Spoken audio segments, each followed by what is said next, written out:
तो इस वक्त फवाद चौधरी साहब गुफ्तगू कर रहे थे और अपनी गुफ्तगू में कह रहे हैं कि मुस्लिम लीग नून ने कभी भी बगैर धांधली के कोई इंतखाब ही नहीं जीता, अभी भी ये चाहते हैं। और एक बार फिर उन्होंने वही उसी मुतालबे को दोहरा दिया है, अर्ली इलेक्शंस की तरफ जाने की बात कर दी। लेकिन इन सारे मामलात में इस वक्त जो सबसे इम्पॉर्टेंट बात है वो ये है कि जो एक फुल कोर्ट बेंच बनाने की दरख्वास्त या मुतालबा किया जा रहा था हुक्मरान जमात की जानिब से, उस पर फैसला महफूज किया गया और इस फैसले को 5:30 बजे एक्सपेक्टेड टाइम अदलिया की जानिब से दिया गया, अदालत की जानिब से दिया गया है कि इस नुक्ते पर बात की जाएगी। अब क्या हो सकता है, क्या पॉसिबिलिटीज़ क्या हैं, क्या फुल कोर्ट की तरफ जाया जा सकता है या इसके अलावा भी कोई ऑप्शंस मौजूद हैं?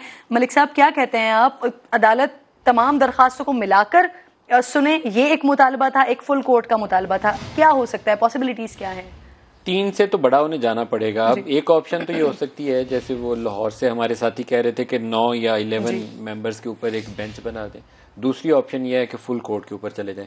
एक खालिद अजीम साहब ने जो खबर फाइल की है जिसमें एक 2015 के फैसले का हवाला है, उसके अंदर सुप्रीम कोर्ट ये फैसला कर चुकी है और वो फैसला 16-1 से फैसला है कि पार्टी हेड जो है वो ऑल पावरफुल है। उस फैसले के ऊपर सवाए जस्टिस फायज ईसा के किसी ने मुखालफत नहीं की हुई है। अभी के चीफ जस्टिस भी उस बेंच का हिस्सा थे। तो वो 16-1 वाले फैसले को अगर रिव्यू करना है कि party head is more powerful और पार्लियामेंट्री हेड जो है उसकी जो इंस्ट्रक्शंस हैं वो ज्यादा मैटर करती हैं, इसकी वजाहत अब करनी पड़ेगी ना, क्योंकि दरखास्तें बहुत सी आ गई हैं और एक बड़ी पोलिटिकल कंट्रोवर्सी है। तो ये 3 मेंबर्स बैठ के एक फैसले के ऊपर अटक जाएंगे तो इनकी क्रेडिबिलिटी के ऊपर सवाल उठेगा जो सुप्रीम कोर्ट के ऊपर नहीं उठना चाहिए। सुप्रीम कोर्ट का फैसला मुझे भी मानना चाहिए, आपको भी मानना चाहिए।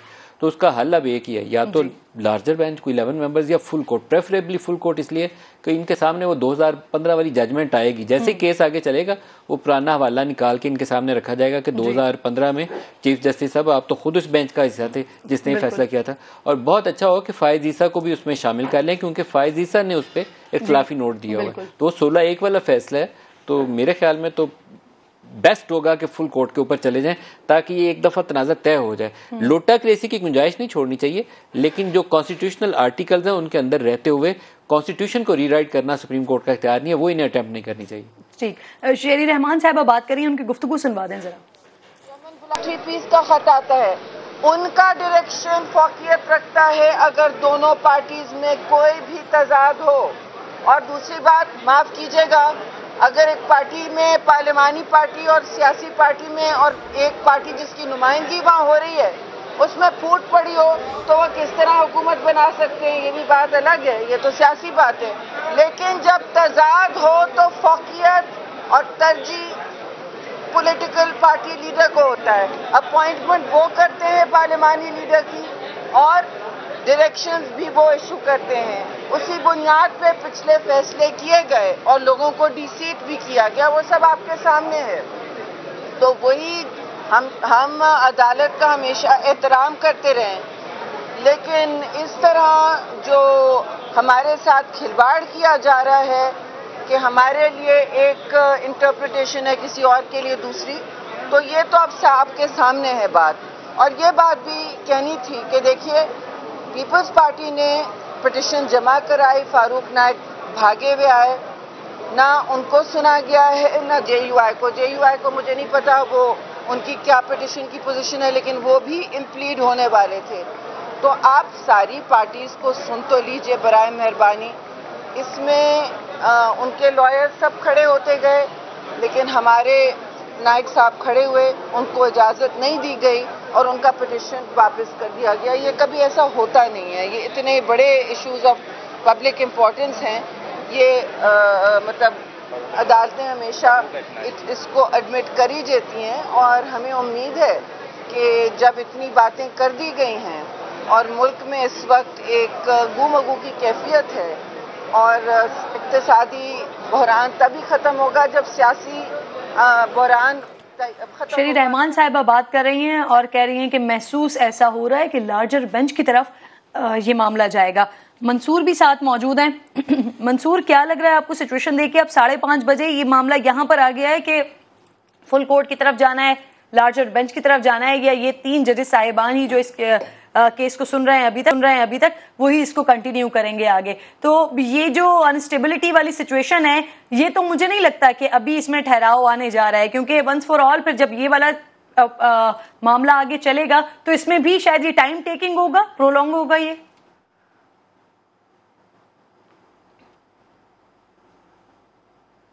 मेरे ख्याल में डेफिनेटली ये मामला अभी आगे जाएगा, इतनी जल्दी इसका हतमी फैसला नहीं होगा, एक बात ये। और दूसरी बात ये कि मैं सिर्फ कंफर्म करना चाहता हूँ कि अगर हम अपने रिपोर्टर से ये सिर्फ एक चीज़ कंफर्म कर लें कि मैं कहीं पे ये पढ़ रहा था कि पाकिस्तान तहरीक इंसाफ ने एक्चुअली लार्जर बेंच या फुल कोर्ट के ऊपर एतराज़ नहीं किया है। उन्होंने कहा कि जी हमें कोई एतराज़ नहीं, अगर आप करना चाहते हैं तो अगर तो ये डेवलपमेंट है तो I think that's a good development. और जिस तरह मैंने पहले भी एक्चुअली ट्रांसमिशन के आगाज में मैंने ये बात कही थी कि इस तरफ ही हमें जाना चाहिए, क्योंकि इससे किसी किस्म का इबाहम ना हो। कल को हो सकता है यही फुल कोर्ट, यही लार्जर बेंच जो है वो इस मुस्लिम लीग नून की इत्तेहादी हुकूमत के खिलाफ फैसला दे दे, लेकिन कम से कम इनका ब्लफ तो कॉल आउट होगा ना। कम से कम ये कह तो नहीं सकेंगे कि देखें जी इन 3 जजेस ने हमारे खिलाफ फैसला दिया और अदलिया के ऊपर जो अगर किसी जानिब से भी कीचड़ उछालने की कोशिश की जा रही है वो दाग मिट जाएगा, फिर ये कहा नहीं जा सकेगा।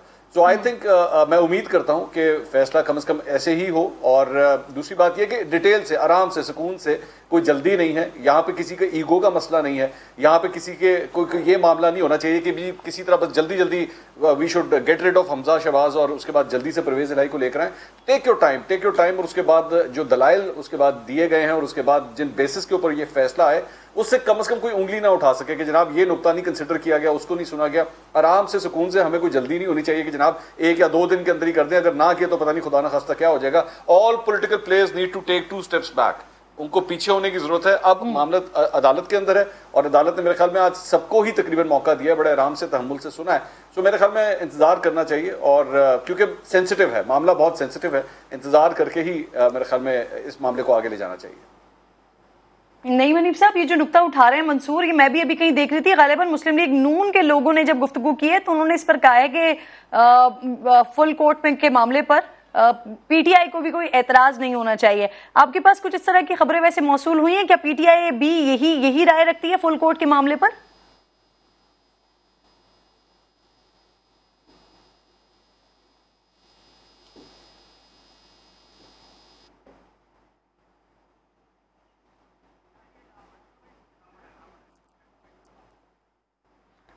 हैदर वहीद साहब की तरफ जा रही हूँ, तो गालिबन आपकी आवाज नईम साहब मुझ तक पहुंच नहीं रही है। मैं इस करेक्शन को दुरुस्त करवाती हूँ जब तक। हैदर वहीद साहब, आपके पास क्या कोई ऐसी इत्तलात मौसूल हो रही हैं, मिली हैं आपको कुछ? देखें, ये हमारे स्क्रीन पे ये बात आ रही थी कि अली जफर जो परवेज इलाही साहब के वकील हैं, उन्होंने तो बड़े ठोस दलाइल दिए हैं कि फुल कोर्ट क्यों नहीं बनना चाहिए। उन्होंने प्रेसिडेंट्स भी साइट किए हैं कि 15 प्रेसिडेंट बताया जा रहा है उन्होंने साइट किए हैं जहां मुस्तरद की थी इस तरह की दरख्वास्त। उन्होंने ये भी दलील दी है कि 25 सालों में 3 या 4 दफा फुल कोर्ट बना है और कि यहाँ पे ऐसा कोई नुक्ता नहीं है जिसके लिए फुल कोर्ट की जरूरत हो। तो परवेज इलाही साहब की तरफ से तो ये दलाइल जरूर आए हैं। पाकिस्तान तहरीक इंसाफ ने हो सकता है कि बहुत ठोस तरीके से नहीं फुल कोर्ट को अपोज किया हो, क्योंकि गलत और बुरा भी लगता है। हो सकता है कि उन्होंने ये चीफ जस्टिस पे बात छोड़ दी गई हो, लेकिन मेरे पास इस तरह की इत्तला नहीं है। लेकिन ये जरूर है कि इस वक्त जो 3 ऑप्शंस हैं कोर्ट के पास, उसमें मेरे ख्याल से कम मैं लार्जर बेंच तो देख रहा हूँ, क्योंकि इंसाफ जो है वो सिर्फ होना नहीं चाहिए बल्कि होते हुए नजर आना चाहिए। और जो भी है सही या गलत, दबाओ या ना दबाओ, लेकिन प्रेस कॉन्फ्रेंस और जो इस वक्त सर्कमस्टांसेस सराउंड कर रहे हैं इस पर्टिकुलर केस को, उसकी जरूरत ये बन गया है कि 3 जजों के इजाफी जजेस भी कम से कम हो, अगर फुल कोर्ट ना भी सही। वैसे तो फुल कोर्ट होना चाहिए और उसकी वजह अगेन यही है कि इस तरह के जो सियासी मुकदमात हैं, फुल कोर्ट देखें, फर्क है आर्मी और जुडिशरी का। फर्क ये है कि फौज में यूनिटरी कमांड होता है और चीफ ऑफ आर्मी स्टाफ जो है उसका हुक्म चलता है, जबकि जुडिशरी में the chief justice is only first amongst equals. उसकी एडमिनिस्ट्रेटिव पावर्स बहुत ज्यादा हैं, वो सारी उसी के पास हैं बेसिकली। लेकिन जो जुडिशियल पावर्स हैं उसमें उसकी पावर किसी से ज्यादा नहीं है। तो लिहाजा जब फुल कोर्ट बनता है तो एटलीस्ट इन थियरी यही समझा जाता है कि ये कोई चीफ जस्टिस के हुक्म पे नहीं चल रहे बाकी जजेस, क्योंकि ये आर्मी वाला हिसाब नहीं होता जुडिशरी में। एक दफा वो समात पे बैठ गए तो जूनियर मोस्ट जज का भी जुडिशियल पावर उतनी ही है जितनी चीफ जस्टिस की है। तो ये एडमिनिस्ट्रेटिव फैसला, मुझे इजाजत दीजिएगा, जो सवाल उठाया है मंसूर ने उसकी जरा कंफर्मेशन ले लेते हैं। जुल्करनैन क्योंकि कोर्ट रिपोर्टिंग कर रहे हैं मुसलसल, वो ज्वाइन भी कर चुके हैं। जुल्करनैन, जरा बता दीजिएगा ये फुल कोर्ट के मामले पर क्या पीटीआई ने अपनी राय का इजहार किया है? वो समझती है कि फुल कोर्ट बनना चाहिए और उनको इस बात पर कोई एतराज नहीं है? इस तरह की कोई इत्तलात, खबर वगैरह है आपके पास? उन्होंने कोई कैटेगोरिकल मौक़िफ़ सामने आके तो नहीं लिया, लेकिन उनका स्टांस जो समझ आ रहा था उनकी बातों से, जो जजेस ने भी गैर किया, वो यही था कि वो फुल कोर्ट की तश्कील के खिलाफ थे। सिर्फ काफ लीग और पीटीआई, ये जो दो इत्तेहादी जमातें हैं पंजाब असम्बली में, इन दोनों की जानिब से मुखालफत की जा रही थी फुल कोर्ट की। बाकी जो पहले सुप्रीम कोर्ट बार के साबका 6 सदूर खड़े हुए, उन्होंने कहा फुल कोर्ट तश्कील दिए जाए। जो डिप्टी स्पीकर के वकील हैं उन्होंने फुल कोर्ट की सदा की, हमजा शहबाज के वकील ने फुल कोर्ट की सदा की, तमाम एक साइड के वकला फुल कोर्ट की सदा करते रहे।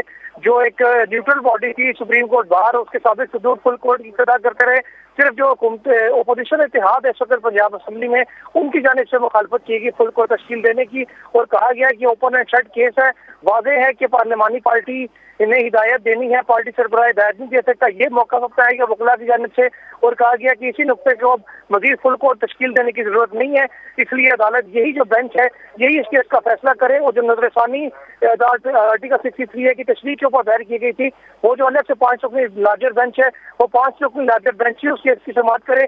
इसी तरीके से जो मेरिट के ऊपर अपीलें हैं मुनर्रिफ अरकान की, उनके ऊपर सुप्रीम कोर्ट का जो अप्रोप्रिएट बेंच है जो भी उस केस का सुन रहा है वो उसके हवाले से अलग से समाअत करे। किसी भी केस के मेरिट आपस से नहीं मिलते, इसलिए मेरिट्स के ऊपर जो कि कोई भी केस मुतासिर ना हो, उसका तकाजा यही है कि ये बेंच इसी केस का फैसला करे। ये मौक़िफ़ अपनाया गया जो काफ लीग और पीटीआई के इत्तेहादी हैं, जो दोनों इत्तेहादी जमातें हैं, उनके वकला की जानिब से। जी किरण, सही है। मंसूर, आपको जवाब मिल गया होगा। कह रहे हैं काफ लीग और पीटीआई की जानिब से ये इस तरह यही बेंच कंटिन्यू करे और यही इसका फैसला सुनाए। किरण, आई थिंक एक जगह पे मोहम्मद जुबैर साहब जो नून वाले हैं ना, उन्होंने कहा कि उनके ख्याल में पीटीआई को लार्जर बेंच या फुल कोर्ट की तश्कील के ऊपर इतराज नहीं होना चाहिए। जी बिल्कुल, कहीं पे मिसअंडरस्टैंडिंग बिल्कुल। ये मोहम्मद जुबैर साहब जो अभी थोड़ी देर पहले गुफ्तगू कर रहे थे, उन्होंने ये गुफ्तगू में अपना कहा था। बिल्कुल आप दुरुस्त फरमा रहे। खालिद अजीम साहब, सर इस तरह की कोई नजीर वैसे हमें माजी करीब में या पदीर में सर कहीं मिलती है? एक फैसला अदालत की जानिब से दिया गया, अदालत की राय दी गई, उस पर सारा प्रोसेस हुआ, और 3 महीने के बाद अगेन जब वो प्रोसेस होता है तो फिर दोबारा मामला अदालत की तरफ चले जाते हैं, और फिर इस पर नजरसानी का मामला भी सामने आ रहा है, फिर अदालत की राय के हवाले से भी बात हो रही है, और अब इस पर फैसला सुनाया जाएगा। तो कहीं कभी अदालत की हमें इस तरह के मामला की पहले कभी नजीर मिलती है कि 3 महीने के बाद अदालती राय के ऊपर ही दोबारा सारे मामला हो रहे हैं? देखें जी, पहली बात तो ये कि 3 महीने के बाद वाला मामला जो है उसमें फिर मैं ये कहूँगा कि अभी तो वो चीज़ अगर उसको देखा जाए तो वो कंक्लूड नहीं हुई। नॉर्मली तो जो रेफरेंसेस होते हैं उनके ऊपर कोई नजरसानी की दरख्वास्त नहीं होती, लेकिन ये जो फैसला हुआ था 63A के हवाले से, इसमें प्रेसिडेंशियल रेफरेंस के अलावा कुछ जो पेटिशंस हैं उनको भी साथ ही क्लब कर दिया गया था, इसलिए अब इसमें नजरसानी की गुंजाइश मौजूद थी, और सुप्रीम कोर्ट बार एसोसिएशन जो है वो उसने नजरसानी की दरख्वास्त दायर कर रखी है। रही ये बात कि कभी ऐसा हुआ है कि लार्जर बेंच बनाने की या फुल बेंच बनाने की इस्तदा कबूल की गई या मुस्तरद की गई, ये सारे के सारी डिस्क्रिशन कोर्ट की है।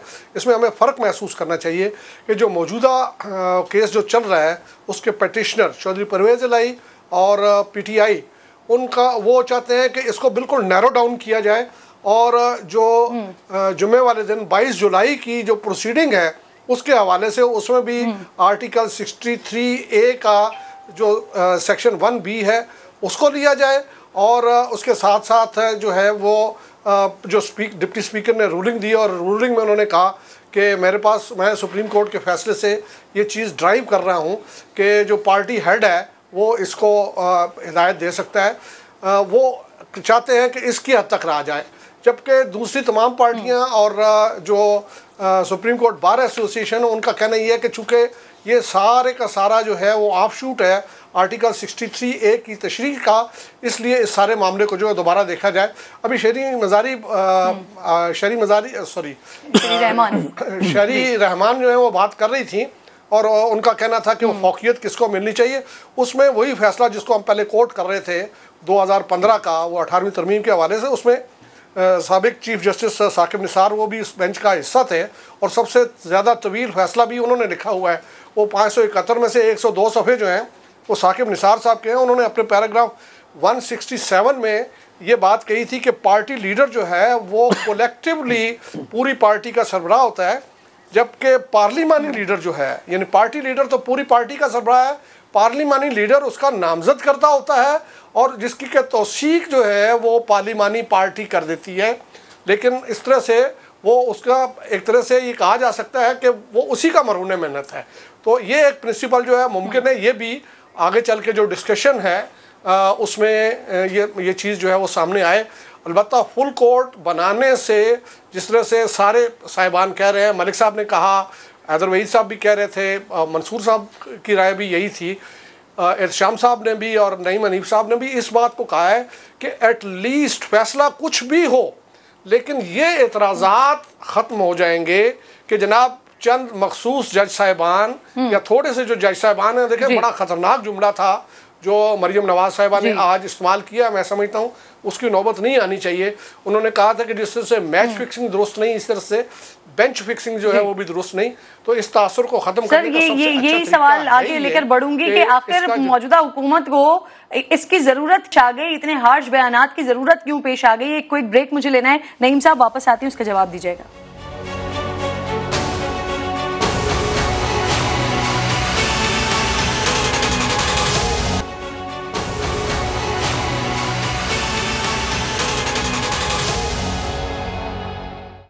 एक बार फिर जी खुशामदीद आपको कहती हूँ। स्पेशल ट्रांसमिशन हमारी जारी है। फुल कोर्ट फुल बेंच बनना है नहीं बनना, इस पर अब 5-5:30 बजे बल्कि फैसला जो महफूज किया गया है वो सुनाया जाएगा, इस नुक्ते पर बात की जाएगी।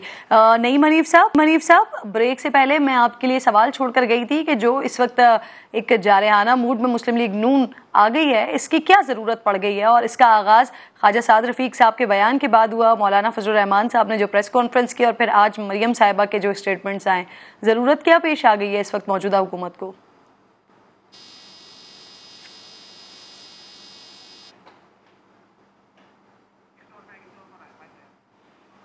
नईम हनीफ साहब से मैं बात करने की मुसलसल कोशिश कर रही हूँ लेकिन किस्मत को पता नहीं क्या मंजूर है कि हमारा राबता नहीं हो पा रहा है। मंसूर, मैं ये सवाल आपकी तरफ लेकर आती हूँ। सिचुएशन क्या ऐसी सिचुएशन बनी है? अभी 3 महीने तक बहुत ज़्यादा बाकायदा तौर पर पीटीआई को इस बात का तनकीद का निशाना बनाया जा रहा था कि क्यों इदारों के ऊपर हमला कर रहे हैं। जब तक लाडले बने हुए थे तब तक सारे मामलात बेहतर थे, लेकिन अब जब लाडले ख़त्म हो गए हैं तो फिर तनकीद कर रहे हैं इदारों के ऊपर। लेकिन अभी पिछले 1 हफ्ते से इसी रविश पर मुस्लिम लीग नून, इनफैक्ट अपनी पिछली रविश पर मुस्लिम लीग नून दोबारा आ गई है। इसकी ज़रूरत क्या पड़ गई है?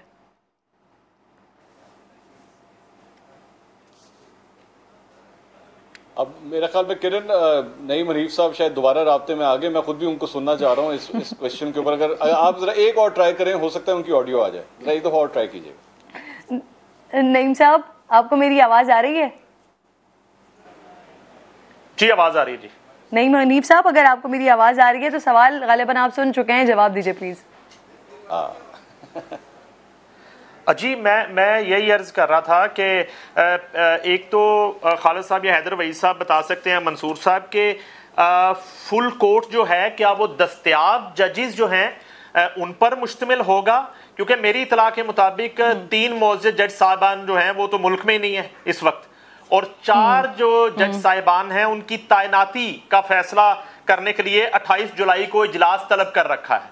तो अगर फुल कोर्ट जो है वो 17 जजेस पर मुश्तमिल होता है Pakistan, supreme court of Pakistan का, तो फिर तो ये मामला जो है वो लिंगर ऑन हो जाएगा। और जो आपका दूसरा सवाल था कि इतनी अग्रेसिव मूड क्यों है इस वक्त पीडीएम का और मुस्लिम लीग नून का, 16 अप्रैल को जो कुछ हुआ पंजाब असेंबली में, उसके बाद हमजा शहबाज जो हैं वो इलेक्ट हो गए, उसके बाद अचानक से 25 लोग डी सीट हो गए। 25 लोगों के डी सीट होने के बाद बिल्कुल पंजाब हुकूमत जो है ना वो मफलूज होके रह गई, काबीना बन नहीं पाई और ज़िमनी इंतखाबात हुए। असल में ज़िमनी इंतखाबात के जो नताइज हैं वो एक्सपेक्ट नहीं कर रही थी ना पीडीएम, ना मुस्लिम लीग नून, ना पाकिस्तान पीपल्स पार्टी और ना ही तमाम इत्तेहादी जमातें।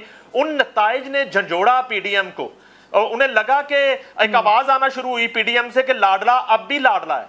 इन नताइज को उन्होंने लाड और प्यार से जो है वो मुंसलिक कर दिया। उसके बाद मियां नवाज शरीफ, मौलाना फजल रहमान और आसिफ अली जरदारी जो हैं, इनकी मुसलसल एक जो कन्वर्सेशन और मुसलसल जो मीटिंग्स हुई हैं, वीडियो लिंक पे भी मीटिंग्स हुई हैं, और इनके राब्तों के बाद ये फैसला किया गया कि अब इस बेजा लाड प्यार के खिलाफ हमें बड़ी शिद्दत के साथ और बड़ा अग्रेसिवली खुलकर मैदान में आना पड़ेगा। और उसके बाद ही मियां नवाज शरीफ साहब, मरियम नवाज जो ज़िमनी इंतखाबात की मुहिम के बाद बिल्कुल गैर फाल थी, उन्होंने कोविड पॉजिटिव, यानी मरियम साहिबा दोबारा अपने स्टांस पर आ रही है, मजामत होगी तो मुफाहमत होगी। जी बिल्कुल बिल्कुल, मरियम बिल्कुल शायद मरियम दोबारा वोट को इज्जत दो वाले बयानिए के साथ निकली हैं जाती उमरा से, और आज वो काफ़ी अरसे बाद इस्लामाबाद तशरीफ लेके गई हैं और वो मियां नवाज शरीफ के हुक्म पर गई हैं। और इस वक्त पीडीएम जो है वो एक पेज पर है इस हवाले से कि इस तरह के फैसलों को जो है वो बिल्कुल कबूल नहीं किया जाएगा, भरपूर मज़ाहमत की जाएगी। वैसे वो स्टेज पर गई वाली आपने खबर दी ना, तो मुझे इससे एक और बात भी याद आ गई। जरदारी साहब वैसे किस लिए दुबई गए? उनकी बेटी ने ट्वीट किया, उन्होंने कहा कि वो क्योंकि उनके नवासी की पहली सालगिरह है तो वो सालगिरह को सेलिब्रेट करने गए। वाकईतन सालगिरह को ही सेलिब्रेट करने गए? मेरा ख्याल है कि शायद जरदारी साहब की अपनी भी कोई सालगिरह का कोई मैसेज आज मुझे मौसूल हुआ है थोड़ी देर पहले, और उनके नवासे की भी सालगिरह है। और सोशल मीडिया पर तो और भी बहुत सी मीम्स चल रही हैं कि फराह गोगी भी दुबई में हैं और एहसन जमील गुजर भी शायद दुबई पहुंचे हैं, तो इस तरह की भी बातें चल रही हैं। बहरहाल दुबई गए हैं, चूंकि उनका नाम इस वक्त तो नहीं है किसी ऐसी लिस्ट में कि वो दियारे गैर में नहीं जा सकते, दुबई नहीं जा सकते, लंदन नहीं जा सकते, तो इसलिए उन्हें घूमने फिरने ये बड़ा क्रूशल टाइम है इस वक्त, 5-5, 6-6 घंटे की जब जरदारी साहब मुलाकातें कर रहे हैं और उसके बाद क्विकली डिसीजंस चेंज होते हैं, तो फिर सवाल बनता है ना कि इतने अचानक और ऐसे मौसम में कि जब सारी फ्लाइट कैंसिल हो रही हैं तो जरदारी साहब उठ के चले गए, तो कोई खास किस्म की मीटिंग के लिए जा रहे हैं, वरना सबसे खास उनके नवासे की सालगिरह ही है वो जिसके लिए गए। देखिए वो अपनी इनिंग खेल चुके हैं। देखिए 21 जुलाई की रात तक जो है उनको बैटिंग दी गई थी, उन्होंने भरपूर शॉट्स खेले, भरपूर उन्होंने जो है वो विकेटें गिराई और तकरीबन 10 विकेटें गिरा के हमजा शहबाज को वो तो अपनी इनिंग के साथ वजीर आला मुंतखब करवा के वो तो मेरे ख्याल सेलिब्रेट करने गए हैं, मेरी इतला तो वो सेलिब्रेट करने ही गए हैं। अब बाकी मामला जो हैं वो बाकी लोग संभालेंगे। इतला यही है कि लार्जर बैंक तो वो कन्फर्म बनेगा, अलबत्ता फुल कोर्ट की वो आप माहिरीन से पूछ सकते हैं कि फुल कोर्ट में दस्तयाब जजेस ही चाहिए या 17 की तादाद पूरी नहीं, मैंने नोट किया वैसे आप बड़ा दामन बचा के निकले। चले मैं कोशिश करती हूँ कि जो आप जहाँ से दामन बचा के निकले ना वहाँ जरा मंसूर को कुरेदने की कोशिश करती हूँ। मंसूर, आपके पास है वैसे कोई ऐसी इत्तला, वाकई सालगिरह कोई सेलिब्रेट करने के लिए गए या कोई है अहम मामलात हैं, कोई मीटिंग है?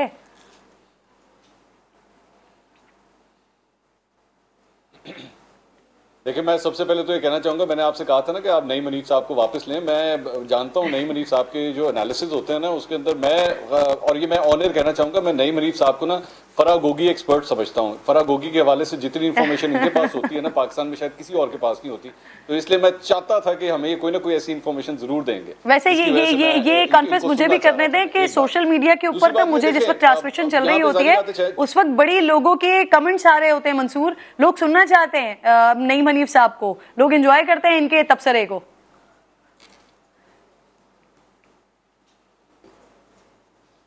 ये नईम हनीफ साहब जो है ना, he is the star of the transmission ji. हम लोग तो सारे मतलब वो जैसे कहते हैं ना वो सपोर्टिंग एक्टर्स होते हैं ना जब किसी ट्रांसमिशन में, हम तो सपोर्टिंग एक्टर्स हैं।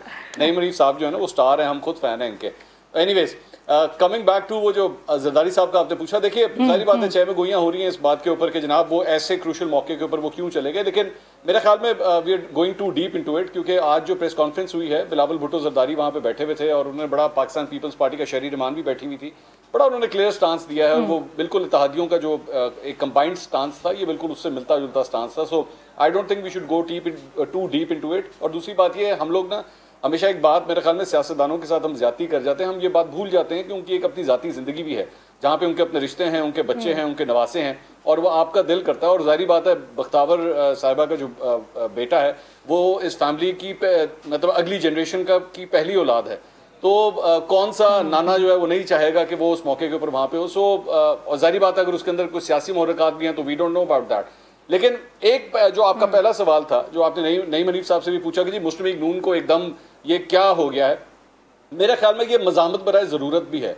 क्योंकि जिस तरह मार पड़ी है इनको 20 ज़िमनी इंतखाबात के अंदर, उसकी वजह से इनको इस बात का एहसास हुआ है कि भाई वो जो हमने फ्रिज के अंदर अपना वो जो मज़ामत का बयानिया, वोट को इज्जत दो का बयानिया हमने रखा हुआ था, और अब उसको निकाल के हल्की आंच के ऊपर जरा रखने की जरूरत है और आहिस्ता आहिस्ता जरा टेम्परेचर बढ़ाएं, क्योंकि हमारा ये बयानिया तो इमरान खान हाईजैक करके ले गया। मतलब हम यहाँ पे तो 3.5 साल से एंटी एस्टैब्लिशमेंट नारे तो हम मार रहे थे, तो ये इमरान खान नहीं, तो मंसूर मैं आपकी बात से जो समझ रही हूँ, sorry to interrupt you, Imran Khan साहब के लिए ये कहा जाता है कि वो ऊपर लोगों के सामने इस किस्म की बात करते हैं, लेकिन बैकडोर राबते जारी भी हैं, बातचीत करने की कोशिश भी की जा रही है। तो आप ये कह रहे हैं बेसिकली मुस्लिम लीग नून इसी स्ट्रैटेजी पे चल रही है कि फ्रंट पे तो ये दिखाए, अपने वोटर्स को दिखाए कि जी हम अगेन मजामत पर आ गए, लेकिन पीछे मामला सेटल डाउन नहीं चल रहे हैं। आप ये कह रहे हैं?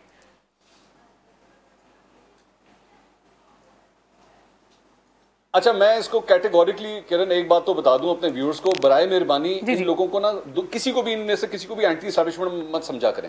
ये नून लीग भी अगर कहती है ना कि हम एंटी एस्टैब्लिशमेंट हैं और हम ये वोट को इज्जत दो और ये सारी कुछ, ये सारा टोपी ड्रामा है। ये पब्लिक डोमेन्स के अंदर जाके अपने आप को सिर्फ नारेबाजी करने के लिए, वोट हासिल करने के लिए, ताकि लोग हमें समझे जी बड़े बड़े इनकलाबी हम आ गए हैं, ये सारा का सारा सिर्फ पब्लिक डोमेन की कंजप्शन के लिए होता है। प्राइवेट कमरों में बैठ के वो खुद बैठ के हमें कह रहे होते हैं। मैं आपको चले एग्जांपल दे देता हूँ, 1.5-2 साल पहले जब मरियम नवाज अपने फुल थ्रॉटल के ऊपर ये सारा कुछ काम करती थी, तो मुस्लिम लीग नून के लोग ही हमारे पास आके बैठते तो कहते हैं बीबी ने सानू फसाता, ये देखें किस किस्म की सियासत कर रही है, हम हल्कों में कल को जाके इलेक्शन किस तरह लड़ेंगे।